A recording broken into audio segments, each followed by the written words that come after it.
Transport vositalari egalari va haydovchilar uchun muhim yangilik bor. Mamlakatimizda yashirin iqtisodiyotni oldini olish maqsadida 1-apreldan boshlab avtomobillarga yoqilg'i quyish shoxobchalarida to'lovlar naqd pulsiz tartibga o'tkazilyapti. Endilikda xaridorlar to'lovlarni faqatgina bank kartalari va elektron to'lov tizimlari orqali amalga oshiradilar. Xo'sh, bu fuqarolarimizga qanchalik qulay va uning afzalliklari nimada? Hozirgi so'rovnomamiz shu haqida. Assalomu alaykum. Yoqilg'i uchun to'lovni qanday shaklda amalga oshirdingiz? Naqd yoki plastik kartasi orqali? Hozir kartada qildim. Plastik kartada. Hozir karta orqali. Plastikda amalga oshirdim. Plastik karta bilan.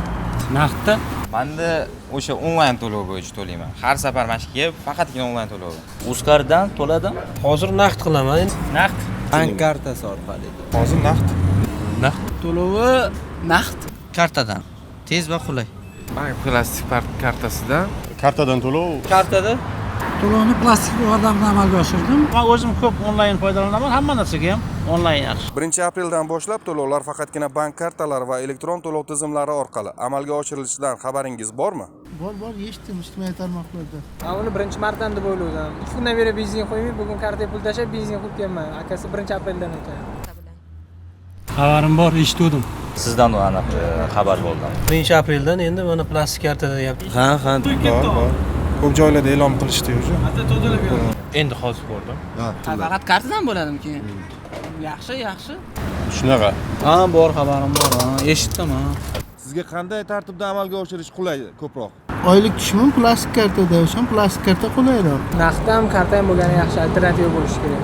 Men ishlayman, menga karta orqali to'lov qilish qulay. Plastik qulayroq. Plastik kartadan qulay, naqddan ko'ra.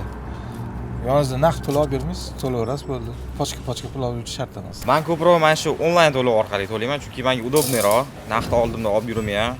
Menga qulay bo'ldi. Shuning uchun Uzkardan anaqa to'lov bo'ldim. Menimcha o'sha plastik kartada menimcha ma'qul mana shu. Yonimizda har doim pul bo'ladi-da, buni yo'qotib qo'yib nima qilib yurmaysiz-da, faqat kartada bo'ladi. Karta qulay ekan deyishdi. Bank kartasi qulay. Farqi yo'q. Karta orqali ham onlayn ham to'laveramiz. Menga karta qulay. Karta qulay menga. Prosta naqdim bo'lganligi uchun naqddan to'ladim-da.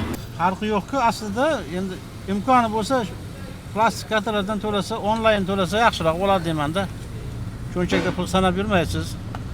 Vaqtdan yutasiz. Vaqtdan yutasiz. Izlash kutib o'tirmaysiz. Hammasi qulay. Karta orqali. Shu tez vaqt kam oladi. Plastik kartasidan amalga oshirilgan to'lovlar men uchun qulayroq. Qaytarish, anaqa joylari yo'q. Sanab o'tirilmaydi, shundoq beriladi, yechiladi. Shu taraflari qulay. Kartadan to'lov osonroq, tezroq bitadi. Naqd puldan ko'ra yaxshi. Hamma yoqda o'tyapti, normal. Men o'ylayman, plastik yordamida to'lovni amalga oshirilishi fuqarolar uchun ham, jamiyat uchun ham, iqtisodiyot uchun ham foydali bo'ladi. To'g'risini aytsam, sal noqulayroq.